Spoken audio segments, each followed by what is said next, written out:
इस सिरे से उस सिरे तक सब सरीके जुर्म हैं। कुछ तो जमानत पर रिहा हैं, कुछ चल रहे हैं फरार। नमस्कार, मैं जन्मता श्रीओम गौतम और मैं ऐसा इसलिए कह रहा हूं कि आपको याद होगा 14 मार्च के दिन हाई कोर्ट के एक जज के घर पर 500 रुपए के नोटों की होली जली थी। उसके बाद पूरे देश में हंगामा हुआ, खूब जोरदार हंगामा हुआ। कॉलेजियम के ऊपर सवाल उठे।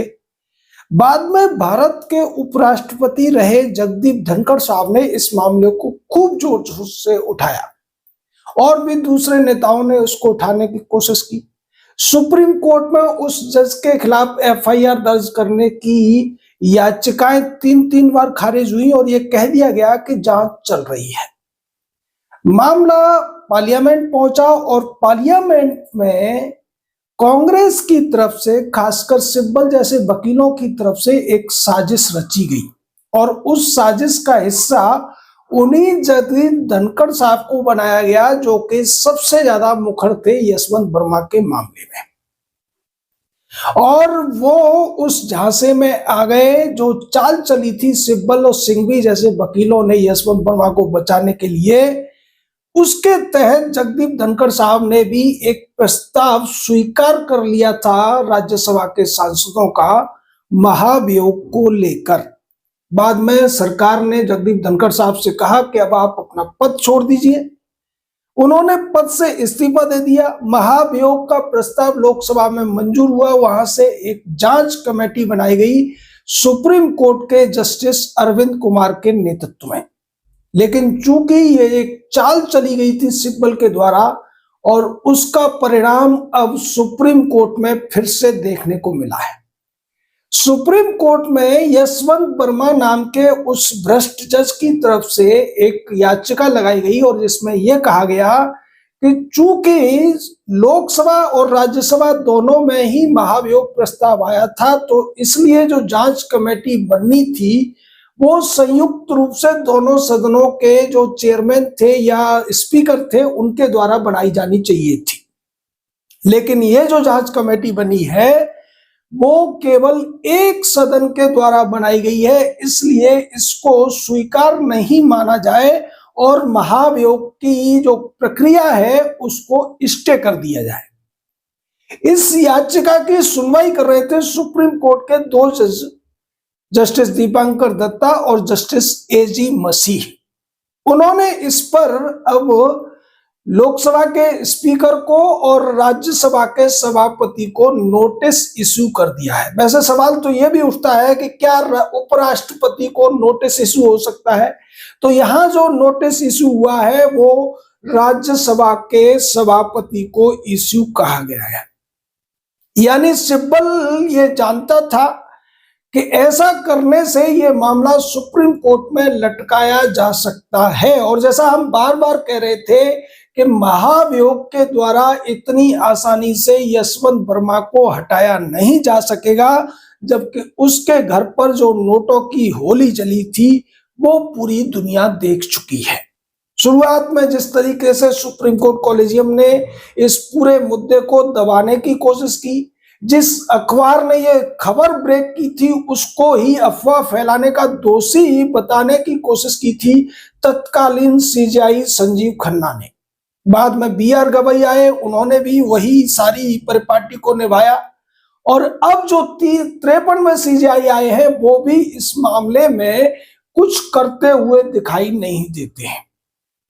यानी कि सवाल ये है कि क्या किसी भ्रष्ट जज के खिलाफ कोई कार्रवाई नहीं हो सकती है?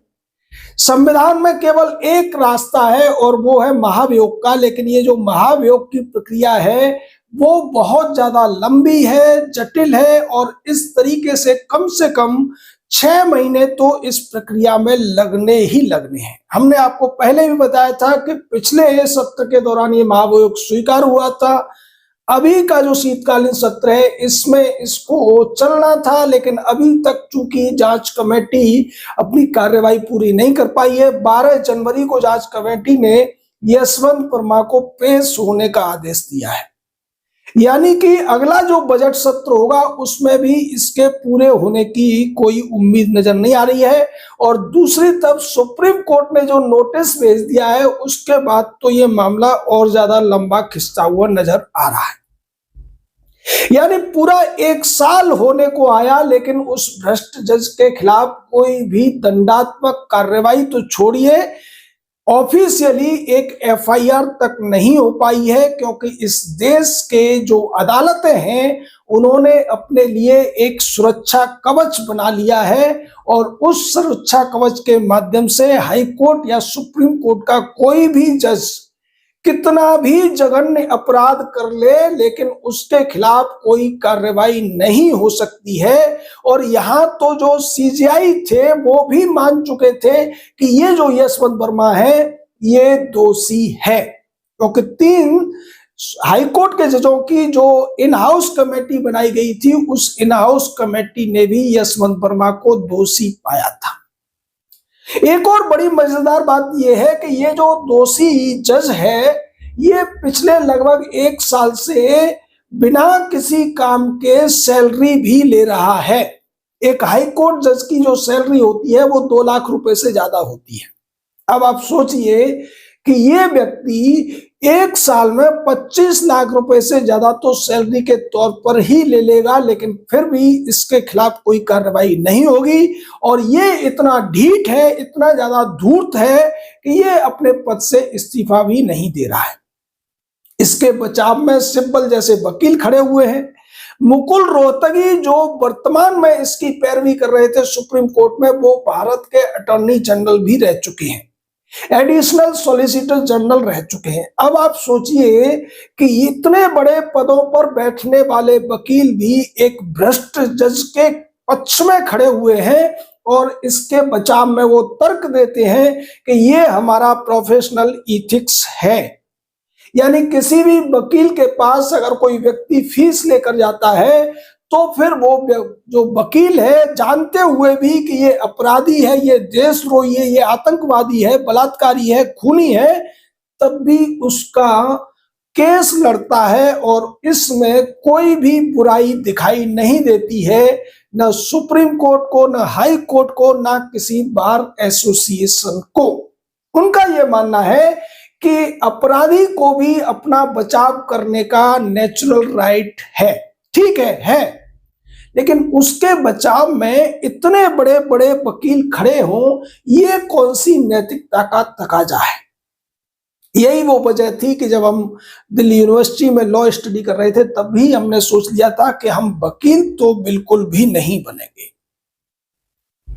इतना ज्यादा अगर आपके पास नैतिकता नहीं है कि आप सही को सही और गलत को गलत कह सके, आप गलत के साथ खड़े होने से इनकार कर सके, तो फिर आप भारतीय संस्कृति के तो हो ही नहीं सकते।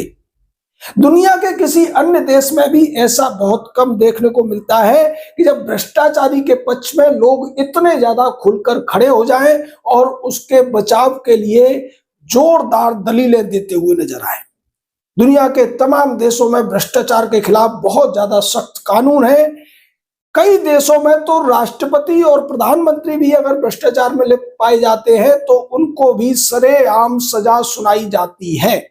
लेकिन हमारे देश में ये जो जजों की एक कम्युनिटी है और अब तो उसमें वकीलों को भी लगभग शामिल करते हुए ये दिख रहे हैं, क्योंकि अब वकीलों के खिलाफ भी कोई भी जांच एजेंसी आसानी से कोई जांच नहीं कर सकती है, पहले कोर्ट से परमिशन लेनी पड़ेगी। यानी साफ हो गया है कि यशवंत वर्मा का बाल बाका नहीं हो पा रहा है, जबकि पूरा देश जानता है कि यह व्यक्ति भ्रष्ट है। इसके घर पर 15 करोड़ से ज्यादा की नकदी पकड़ी गई थी। सुप्रीम कोर्ट के सीजीआई इस बात को स्वीकार कर चुके हैं, हाई कोर्ट के 3 जजों की बेंच भी उसको दोषी पा चुकी है। लेकिन इस सिस्टम का ये खेल देखिए कि यहाँ पर बात का बतंगड़ बनाकर एक बार फिर से सुप्रीम कोर्ट यशवंत वर्मा को बचाव करता हुआ दिखाई दे रहा है। ये वही सुप्रीम कोर्ट है जिसमें जब मैथ्यूज नेंदुमपारा इसी यशवंत वर्मा के खिलाफ एफआईआर की मांग की याचिका लेकर जाते हैं तो उस याचिका को सिरे से खारिज कर दिया जाता है। मेंदुपारा को दुत्कारा जाता है जैसे कि कोई बहुत बड़ा गंभीर अपराध उन्होंने कर दिया हो। यानी कि अगर दूसरे शब्दों में कहा जाए कि सुप्रीम कोर्ट और पूरी ज्यूडिशरी कहती तो ये है कि हम रूल ऑफ लॉ के लिए काम कर रहे हैं, लेकिन वास्तविकता ऐसी दिखती है कि ये रूल ऑफ लॉयर चल रहा है देश के अंदर। वकील जो चाहे वही हो रहा है, वकील जैसे चाहते हैं किसी भी कानून की व्याख्या कर लेते हैं या कोर्ट से करा लेते हैं और किसी भी अपराधी को आसानी से बचाकर निकल जाते हैं। इसको रोकने की ताकत आज की संसद में भी नहीं है, क्योंकि संसद में जो सरकार है उसके पास 2/3 बहुमत नहीं है। एनजेसी कानून इसीलिए लाया गया था, लेकिन उस कानून को भी सुप्रीम कोर्ट के 5 जजों की बेंच ने 4-1 के बहुमत से खारिज कर दिया था, असंवैधानिक बता दिया था, जब कि वो एक संवैधानिक संशोधन के तौर पर आया था। संवैधानिक संशोधन के तौर पर आने का मतलब यह था कि संसद के 2/3 सदस्यों का बहुमत उसमें होना चाहिए, लेकिन एनजेसी के पक्ष में तो पूरी की पूरी संसद ही खड़ी हुई थी। ध्वनि मत से दोनों सदनों में पास हुआ था और केवल एक सांसद ने उसका विरोध किया था, जो वही सांसद थे जो कॉलेजियम बनवाने के लिए वकील के तौर पर 1993 में सुप्रीम कोर्ट में खड़े हुए थे, राम जेठमलानी। आप सोचिए कि संसद किसी चीज को सर्वसम्मति से पास कर रही है, लेकिन 4 सुप्रीम कोर्ट के जज बैठकर उसको असंवैधानिक घोषित कर देते हैं, उसको खारिज कर देते हैं। तो फिर क्या हमारे देश में लोकतंत्र नहीं है? लोकतंत्र के अनुसार तो संसद ही सर्वोच्च है, संविधान के अनुसार भी संसद ही सर्वोच्च है, लेकिन इन जजों ने अपने आप को सर्वोच्च बना रखा है। अब इनको इनकी असली जमीन दिखाने का काम अगर कोई कर सकता है तो वो इस देश की जनता है। जनता को इस अन्याय के खिलाफ एकजुट होना पड़ेगा, अपनी आवाज उठानी पड़ेगी और इन जजों को संविधान के दायरे में लाना पड़ेगा। एक हास्यास्पद बात और देखने को मिल रही है। एक तरफ एक भ्रष्ट जज को हटाए जाने के लिए महाभियोग लाया जाता है तो विपक्ष के जो वकील हैं उसे खारिज कराने की कोशिश करते हैं, और दूसरी तरफ एक ईमानदार जज को हटाने के लिए यही विपक्ष अपनी कुत्सित मंशा से, अपनी दुर्भावना से पीड़ित होकर एक महाभियोग का प्रस्ताव रखने की कोशिश करता है, जो उन्हें पता है कि पास भी नहीं हो सकता है। वो भी ऐसे जज के बारे में जिन्होंने 8 साल में 1.25 लाख से ज्यादा केसेस का निपटारा किया है, जो अपने आप में एक वर्ल्ड रिकॉर्ड हो सकता है। 15,000 केसेस हर महीने, हर साल। आप सोचिए, हर महीने 1200 केसेस वो निपटा रहे हैं, जिसका मतलब ये है कि कोर्ट्स का जो समय होता है वो 20 दिन का होता है, सैटरडे संडे छुट्टी होती है। यानी 60 केस पर डे जो जज सुलझा रहा है, उसके खिलाफ यही विपक्ष, यही सिब्बल जैसे वकील अविश्वास या महाभियोग का प्रस्ताव लेकर आते हैं। दूसरी तरफ हमारे देश की ज्यूडिशरी है, जो कहने को तो संविधान को सर्वोच्च बताती है, जनता को सर्वोपरि बताती है, न्याय के लिए अपने आप को समर्पित बताती है, लेकिन वही ज्यूडिशरी एक भ्रष्ट जज को बचाने के लिए किस तरीके के हथकंडे अपना रही है, ये भी देश को देखना पड़ेगा। हम इसीलिए कहते हैं कि अगर इस देश को बचाना है तो इस देश से कॉलेजियम सिस्टम को पूरी तरीके से हटाना पड़ेगा, एनजेएसी को दोबारा से लाना पड़ेगा और न्यायपालिका में आमूल चूल परिवर्तन लाने पड़ेंगे, सुधार करने पड़ेंगे, तभी इस देश के लोगों को न्याय मिल सकता है। या फिर हमारी अदालतों में जस्टिस जी.आर. स्वामीनाथन जैसे जजों की प्रतिस्थापना करनी पड़ेगी, जो 1 साल में 15-15 हजार केसों को निपटा सकते हैं, जिसके द्वारा 5.5 करोड़ केसों की जो पेंडेंसी हमारे यहाँ दिखती है, उसको भी 1 से 2 साल में खत्म किया जा सकता है।